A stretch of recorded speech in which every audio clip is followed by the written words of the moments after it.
Hey everybody, Eddie here. I'm going to do a market update for next week.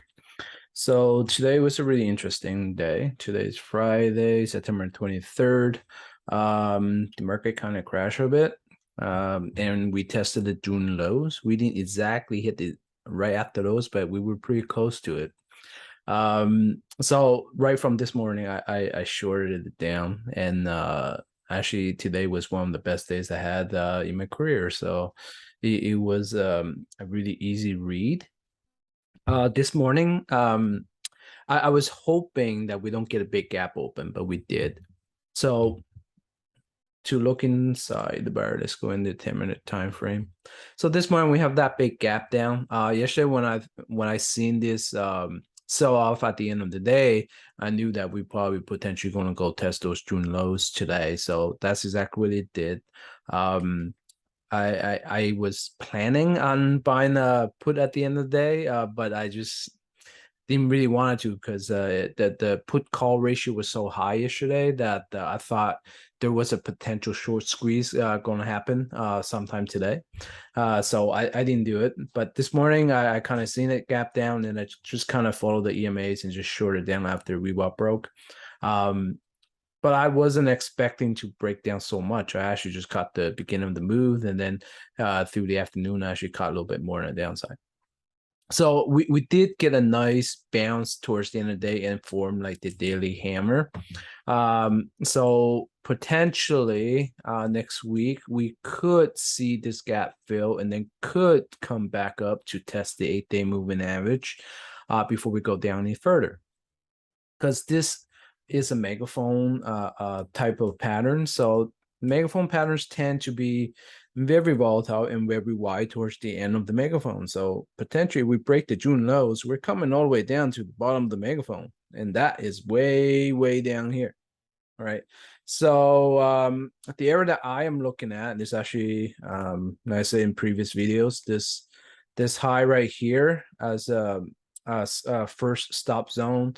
And then if that doesn't hold, there is an error right here as well.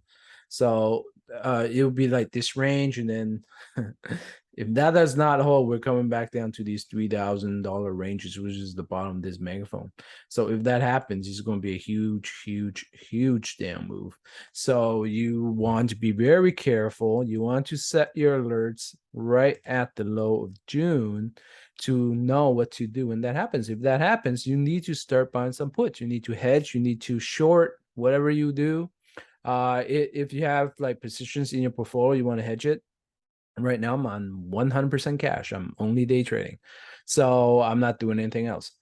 So if it breaks down, right, I'm just going to short it down. But if you have stuff that you're holding on to, you really want to hedge it. If you don't hedge it, you're going to be in the world pain if it actually does break down and come back to like these lows down here, because this is a very high probability that it can reach down here if this breaks down. So you want to keep it very closely watch on this level right here. Now, if it doesn't break down and this is the double bottom, if we consolidate for a little while, like maybe up to mid-October, we potentially could have this as the bottom, and then we actually going to drift higher, and then towards election time, we can break out of this megaphone and finally break back above the 200-day moving average, and then finally start our new cycle up. I don't think we're going to go up that much. Maybe test just the highs. If it does, and then we probably could come back down because we're on the road to recession right now by the look of things. So that is a very possible scenario. And then if that's the case, then we're not going to make new highs. We're just going to like maybe run towards election time and then come back down. So we'll see what happens. What's really important is the inflation numbers. So if the inflation numbers do come out good in the next couple Fed meetings, they shift direction a little bit. If they do pivot a little bit, then you can expect a big FOMO rally. So if that's the case, then we are going to make new highs. So so you want to keep an eye on all those FOMC meetings to see what the JP will actually say, and that will give us a little hint on what's going to happen next. Right. As of now, I'm trained mostly just technicals, so I go by day-by-day basis. So today, I was expecting to hit right here and then potentially get a bounce, and we get that at the end of the day. I actually have a really huge play right at the end of the day. Uh, uh, Waiting for that setup to come, and it did. So that's what I trade. Anyway, we're gonna look through some of the bigger name stocks and see what's going on there. So Apple, not a lot going on with Apple. So Apple has like this big, huge inverse head and shoulders right here. So if you actually hold right here, this is where majority of the demand is right at this zone right here. We're right at it. So if it actually bounces from here, we could get a nice reversal back up to around this high right here, maybe 175, maybe 180. So it could come back here pretty quickly if it actually does hold. Right now, it's uncertain, so you just want to keep an alert down here. If it breaks down, you can probably short it down to about the lows right here. If not, it's going to bounce back up. So Apple is showing relative strength versus other stocks because other stocks are already at the June lows or break below the June lows, but Apple is actually still well above the June lows, and it only retrace about 61, 62%. So that's not too bad. So you can actually bounce from here because that's a key Fibonacci level to bounce off as well. Google, on the other hand, does not look good because Google was in this consolidation for so long and then we broke down. So that's a really, really bad sign. There is a gap area right here that needs to be filled, and we are entering into the gap. We never filled it yet. So potentially you can come down lower, fill the gap, and then the next support level is right around here at about 85. If it comes down to 85, I might actually start some long-term positions because eventually Google's going to come back up when the economy recovers. So, I mean, you don't get to buy Google at these prices that often. So if they do come down, then perhaps I will start some small position, but I will plan average into the trade. So the only time I really average into trade is for a longer term portfolio. So that's what it's going to do. It will be for my longer term portfolio. I'm probably going to sell some puts and just grab some shares around these areas.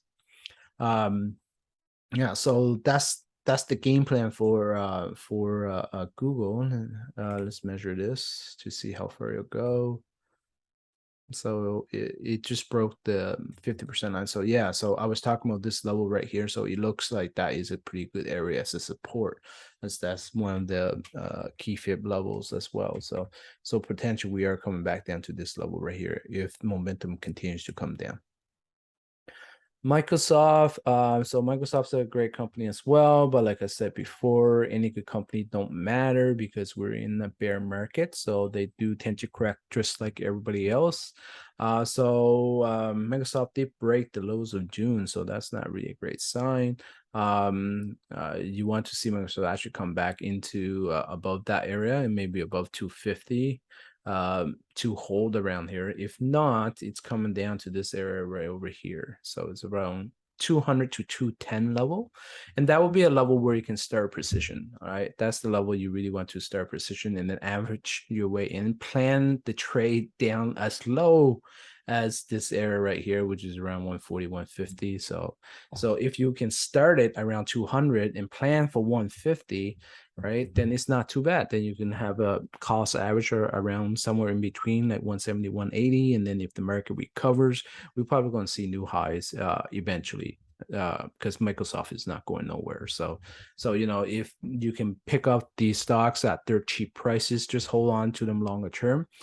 Just make sure you keep that in a separate portfolio because that's for longer term outlook only. If you're trading and you have a smaller account, you probably don't want to touch these stocks anyways. You're just going to trade the momentum as the momentum go on, which I'll be doing. But I also have a long-term portfolio, so I want to keep some stocks for the longer term as I can't deploy all of my money into day trading. Since day trading is a lot higher risk, but you can make substantial returns if you do it correctly. So I only use a small portion of my net worth to actually day trade, and it's creating more returns than when I was swing trading a few years ago. So it kind of worked out that way. Uh, NVIDIA is right at support zone. So you see I have my alert set down here. We didn't quite reach it. So we are around that level where it is in a high buy zone. If it actually loses this area, then the NVIDIA is going to be in big trouble, right? Because it's going to come down all the way down here to about 75 bucks. That's 75, $80. I might grab some at that price. So NVIDIA is still a very good high growth stock. They're pretty expensive before, that's why it corrects so much. But right now at these prices, it's not too bad. And if you would get them down at 80, that's a screaming buy at 80. So I probably would be once you start coming down to about that 120 level, I'm gonna start selling some puts and just grab some shares and start a precision to average into it lower down to about 80 bucks. So I'll just you can actually use the wheel strategy once you get this low. I don't recommend it using it like when it was high, but down here you can definitely use that because you can sell some puts, grab some shares, and just collect some premium while you wait for the stocks to come back up. Going to take a look at XLE, which is the energy ETF. It had a huge gap down today, like huge gap down, broke the 200-day moving average. So if it actually breaks this area right here, it might be a good short because if energy prices are going to come down, most likely the stocks will come down with it. And commodity prices when they go up they fly, but when they drop they crash, right? That happens with every single economical cycle. So it does this with oil. It does that with copper, steel, any type of commodity stock. It tends to have very strong up moods when the economy is there, and it tends to go down to almost nothing when the economy is not there, right? If you look at oil just a couple years ago, right? We're way down here at 20 bucks and we went up as high as 90 bucks. So you would have 4x almost 4x your money, right? So, these are the type of things that you can make a lot of money on. So when the cycle's over, you can short it down to nothing, right? So, but I wouldn't short it till after it breaks below this support level right here, right? Amazon. So Amazon is one of the few stocks, just like Apple, that did not make a new low, did not go lower than June low. So it is holding a little bit. The chart does not look good. It is oversold and overextended a little bit. It's approaching just major support level. So if you never grabbed it at 100 bucks, this might be your chance to grab it again. And this is the level. It's pretty close to a major support. So this is your major support zone right here. It's a pretty big support zone, but I would say around right here between 80 and 95 is a good spot. Well, even right here, even at the low of that. So between 80 and $100 is a buy zone. So you can definitely buy some right here. And if it loses 80, it can go pretty low, but I don't think Amazon's going to lose 80. So it's just approaching to these major support levels and take this as an opportunity to grab some shares for your longer term account. If you really wanted to wait till things start moving again, yeah, you pretty well have to wait for it to come all the way back up above the 200-day moving average. Otherwise, you still at risk of more downside. So the only way to trade it is actually just dollar cost averaging by selling puts to grab shares at prices you really want to hold for longer term. AMD, very much like NVIDIA, AMD is at a major support and you broke through it. So I am expecting AMD to come down to about 50 bucks. So if AMD comes down to 50 bucks, I will be buying some leaps. I'll definitely grab some shares.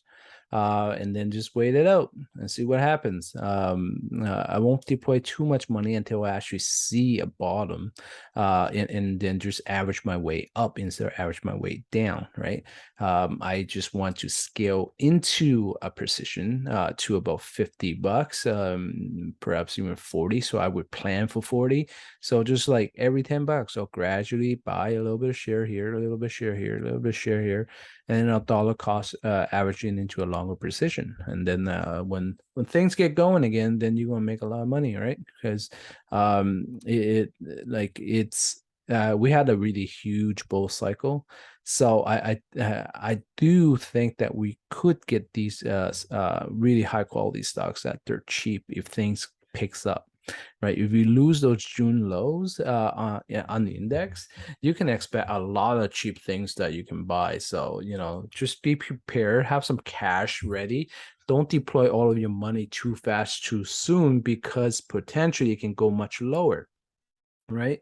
If say inflation got away from us and then JP start just keep raising interest rates, that will put us into a recession, and it could be a very hard recession to get out from. It might take 2 or 3 years to get out of one. So just like back in 2000, it took a really long time to get out of that recession. I think it was 3 years.